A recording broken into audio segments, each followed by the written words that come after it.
All right, so guys, my partner puts the force, one hand on the chest, one hand on the elbow. And what I want you to do first is do it incorrectly. Let that force reach your feet and let him be a bit heavy on your body.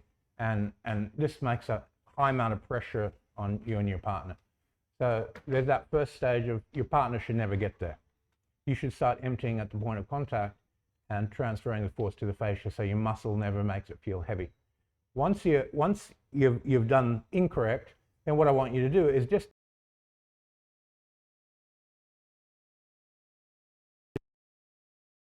okay, this is where I shouldn't be. I've got to unlink this and disconnect that line.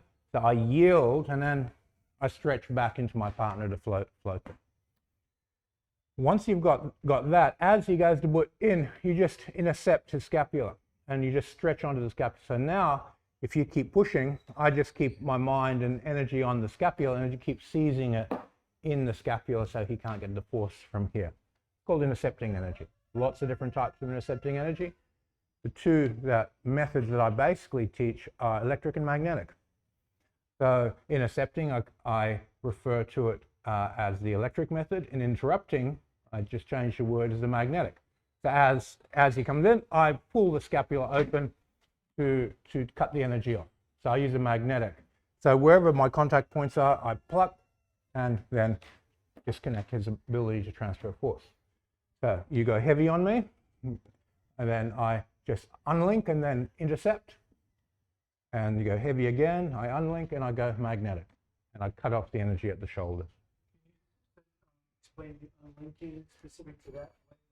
Unlinking is the same what we've done in the meditation, where your mind is engaging in energy using a facial web connection. And then you release that facial web connection and the tension between your mind, the energy, the stresses that you're interacting with disconnect.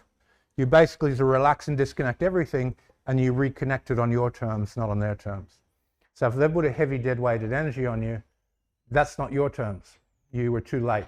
So you want to unlink that and reconnect it in the way that's going to work for you. So always on first touch, you're already on your partner's base. You touch, open up the space around them. Your mind is here, their forces are going to reach here. Your mind has to be there, so their force can't reach you. You start transforming inside them, in the connection point, through your body. You're transforming everywhere in the field on first touch. So this leads into practicing that first touch, where as soon as the hands are there, you're already on your partner's base. You feel and you just release into the space. Now you can release it into the vital. So this is releasing into that vital space, into the astral space. And notice how the pressure has disappeared off the hands as soon as I went astral. Again, vital, oh, there's pressure on my hands. Astral, there's no pressure on my hands.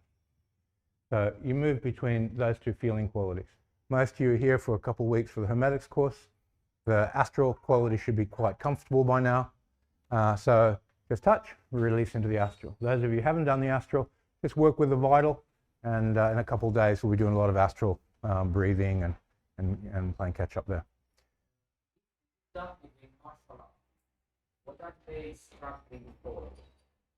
In a martial art, yeah, who knows? Every martial art has a different agenda, you know. Some people want to take you to the ground, some people want to punch you, some people want to kick you. It's a different thing. But is there some kind of a competition over the final field? So that one wants to enter down, the other slots step down? Every system has a different strategy, different agenda. Yeah, it's basically what this is going to do is strengthen your fascia and strengthen your mind's connection to your energy system, so you have more connected mass. Because you're moving mass through the facial web, you'll have much more speed, and that's force. So just at a basic level, you're going to punch a lot harder, you'll neutralize much more efficiently, and your mind will be able to regulate your partner's balance much more easily, because you're able to pay attention to exactly what balance is rather than look for it.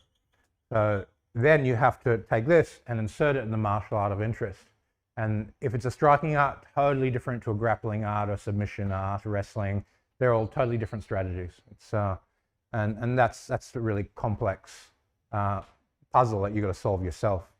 I suggest getting to like a judo club or an aikido club, anything that touches and has contact, so that you can touch base and then set up the breaking of balance, opening the three bodies and doing the technique. Brazilian Jiu-Jitsu are right. They're a bit too dead weighted. It's more for if you're intermediate advanced level with the internal stuff, then you can figure it out. But Muay Thai guys are the easiest because they're so strong and elastic.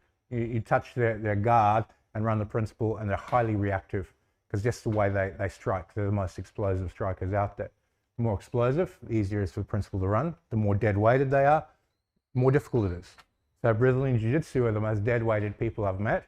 They throw a lead blanket on you and just hang on you. So these internals don't work very well in against that type of strategy. Or a Muay Thai striker, well, you just touch them and they're going to fly away because they're so strong. They're so reactive. And then you have all these different strategies and martial arts on the curve between those two that you just figure out the puzzle as you go. All right, we'll leave it there. Keep training. Yep.